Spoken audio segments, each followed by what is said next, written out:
Après avoir vu le champ d'application de l'impôt sur le revenu et la modalité d'imposition de l'impôt sur le revenu, on va voir maintenant le calcul de l'impôt sur le revenu. Le schéma de base est le suivant. On calcule le revenu global imposable et on va appliquer le barème qu'on va voir tout à l'heure des taux. Ça va nous donner un IR calculé, un IR brut. De cet IR brut, et comme tout à l'heure on avait vu des déductions sur revenu, maintenant on va voir des déductions sur impôt. On calcule l'impôt, mais il y a des soustractions sur l'impôt pour trouver l'impôt dû en définitif. Donc revenu global, barème, déduction sur impôt, impôt dû. Alors le barème de l'IR. Le barème de l'IR est le suivant. Valeur 2016. En 2016, c'est le barème qu'on a. De 0 à 30 000, c'est 0%. De 30 000 à 50 000, c'est 10%. Et là, je précise qu'on ne va pas imposer le revenu qu'on a, mais on va imposer les tranches de revenus qu'on a. De 50 000 à 60 000, 20%. Si par exemple j'ai un revenu de 40 000, eh bien, dans ces 40 000, j'impose la première tranche qui est de 30 000 à 0%. Il me reste 10 000, dont la deuxième tranche, je l'impose à 10%. Et donc, je vais imposer un revenu décortiqué par tranche. Décortiqué en tranches, et je vais imposer chaque tranche de mon revenu avec le taux que vous voyez, entre 60 et 80, 30 000, de 80 à 180, 34%, et au-delà de 180 000, c'est du 38%. L'imposition des tranches va consister dans une méthode, on va dire lourde, mais sûre, mais il n'est pas pratiqué dans la réalité. Dans la réalité, on applique la méthode qu'on va appeler méthode rapide, selon laquelle on impose le revenu qu'on a au taux où se trouve la tranche et duquel on va déduire une somme qu'on a dans le tableau. Ainsi, par exemple, dans la deuxième méthode, si j'ai un revenu de 100 000, au lieu d'imposer les 100 000 par les 30 000, les 20 000 et les 10 000 qui restent par tranche, au lieu de décortiquer les 100 000, je vais imposer directement 100 000 au taux de la tranche en question, c'est-à-dire les 100 000 se trouvent dans la tranche taxée à 34%, donc 100 000 fois 34%, et je vais retrancher 17 200 comme somme à déduire.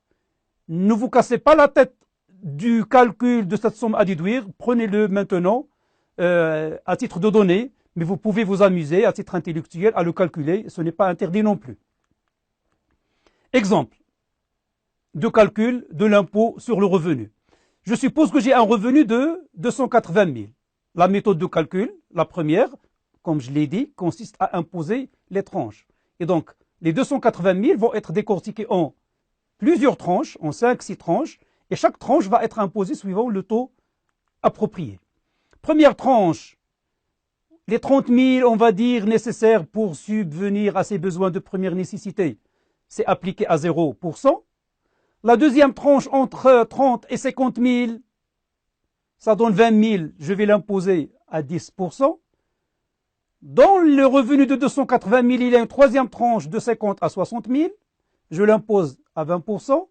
La troisième tranche de 60 à 80 à 30%, puis de 80 à 180 à 34%, et au-delà de 180, c'est-à-dire 280 000 moins 180 000, je l'impose au taux marginal le plus élevé, soit 38%, ça donne 38 000.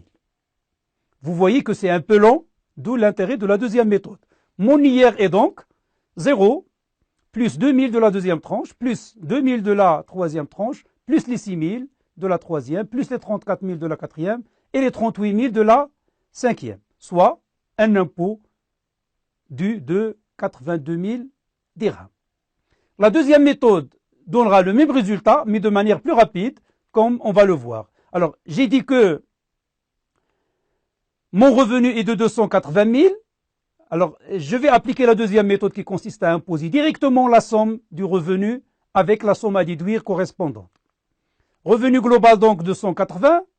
Taux de la tranche en question, c'est la dernière tranche, c'est 38%. Et la somme à déduire de la dite tranche, c'est 24 400. La deuxième méthode consisterait à dire, j'applique les 38% à 280 000, de laquelle je retranche les 24 400. Ça donne le même impôt de 82 000. C'est la méthode utilisée dans la pratique. Au-delà du barème, en plus du barème, il y a des taux spécifiques. Il y a des taux spécifiques qui sont de 10%, de 15%, de 17% et de 20% et encore de 30%. Les 10%, ils s'appliquent principalement aux produits bruts hors taxes versés par des entreprises marocaines à des entreprises non résidentes. Le taux de 15% libératoire s'applique aux produits des actions, parts sociales et revenus assimilés, on va dire aux dividendes, et aux profits résultant aussi des cessions des actions cotées en bourse de Casablanca. Le taux de 15%, c'est pour le profit sur les actions cotées. On va voir pour les actions non cotées, ça va être du 20%. De même, on va pouvoir appliquer le taux de 15% aux profits résultant de cession des actions OPCVM investis, dont l'actif est investi à plus de 60% d'actions, c'est-à-dire ce qu'on appelle les OPCVM actions. Et ils sont similaires pratiquement aux actions cotées en bourse de Casablanca. Alors le taux de 17%, il est appliqué uniquement aux enseignants vacataires intervenant dans les écoles privées. Le taux de 20%, là, il est appliqué au profit net de cession des actions non cotées. Les cotées étaient soumises à 15%. Comme il est appliqué au PPRF, les produits de placement à revenus fixes acquis par les personnes physiques sous régime comptable, c'est-à-dire sous RNR, on va le voir, et sous RNS. On va appliquer aussi le taux de 20% aux revenus nets des cessions, d'obligations et autres titres de créances. Disons le cas le plus simple, c'est les obligations, les bons de caisse, les bons de trésor, etc. Alors le taux de 30%, il est appliqué aux produits de placement à revenus fixes, à l'exclusion des personnes soumises au RNR ou RNS.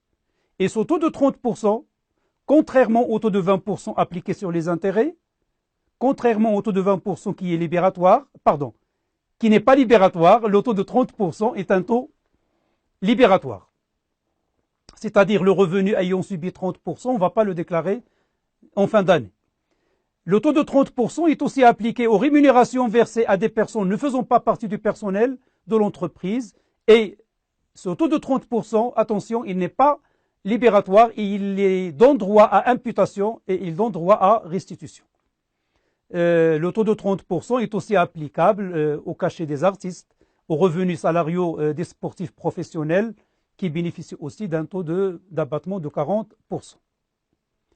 Alors, après avoir, comme on l'a vu dans le schéma général, après avoir calculé l'IR qu'on avait appelé IR calculé, l'IR brut, des déductions vont venir s'opérer sur cette IR brut et on va avoir soit des déductions sur charge de famille, soit la déduction de l'impôt retenu à la source, soit enfin la déduction de l'impôt subi à l'étranger ou bien supporté à l'étranger. Alors commençons par la déduction des charges de famille. Les charges de famille, on a le droit de déduire 360 dirhams par personne à charge dans la limite de 6 déductions maximum. C'est quoi une personne à charge? Il s'agira du conjoint, abstraction faite de ses revenus, et des enfants dont l'âge ne dépasse pas 27 ans et dont le revenu ne dépasse pas la tranche exonérée de l'IR. Dans notre cas, en 2016, c'est 30 000 dirhams. Les enfants aussi, mais cette fois-ci sans condition d'âge, si l'enfant souffre d'une infirmité quelconque l'empêchant de subvenir à ses besoins par ses propres moyens. Les déductions sont appliquées au profit du conjoint qui a la charge de famille. Si par exemple c'est la femme qui a la charge de la famille, eh bien c'est la femme qui va pouvoir déduire les déductions dont on a parlé. Alors les déductions toujours, on a les déductions retenues à la source, telles que l'impôt calculé sur les salaires par exemple. En fin d'année, si on a notre revenu, on déclare le taux, mais après avoir calculé le montant de l'impôt, on déduit l'impôt que notre employeur avait appliqué à la source. Pour l'impôt étranger aussi, on va pouvoir déduire l'impôt payé à l'étranger si on paye sur le revenu global au Maroc, y compris les revenus de source étrangère. Et pour l'impôt étranger, il y a aussi la possibilité de réduction de 80% de l'IR dû au titre des pensions de source étrangère transférées à titre définitif en dirhams non convertibles. C'est le cas le plus souvent pratiqué par des retraités étrangers qui vivent leur retraite au Maroc. On va voir un exemple. L'exemple de réduction des pensions de source étrangère. Alors, soit un retraité français résidant au Maroc, qui a une pension de source française de 13 500 euros, soit 148 500 dirhams, par exemple. L'abattement sur pension, il est de 148 500 fois 55%, soit 81 675. La pension imposable, c'est donc 66 825. L'IR calculé, c'est la pension imposable fois 30%, c'est le taux correspondant à la tranche en question, moins la somme à déduire de 14%, ça me donne un impôt de 6 047 dirhams, 50. Je dois arrondir au chiffre supérieur, au dirham supérieur. Le montant de l'impôt, ça doit être 6 048 dirhams. Mais pas tout de suite. Ce retraité étranger a encore en plus de l'abattement sur pension, il a droit à un abattement sur l'IR, une déduction sur l'IR de 80% de l'impôt. L'abattement de l'impôt est donc de 4 838. Quel est l'impôt dû pour ce retraité? Sur 188 000, il ne va payer que 6 000, moins 4 838, soit 1 210 dirhams. Qui dira de ces retraités étrangers que le Maroc n'est pas le plus beau pays du monde si on paye 1 200 dirhams sur un revenu de 148 500 dirhams? Voilà pour les modalités de calcul de l'impôt sur le revenu. Ce qu'on va voir dans la semaine prochaine, on va attaquer les revenus professionnels, catégorie revenus net réel et catégorie revenus soumis au régime optionnel. Merci pour votre attention.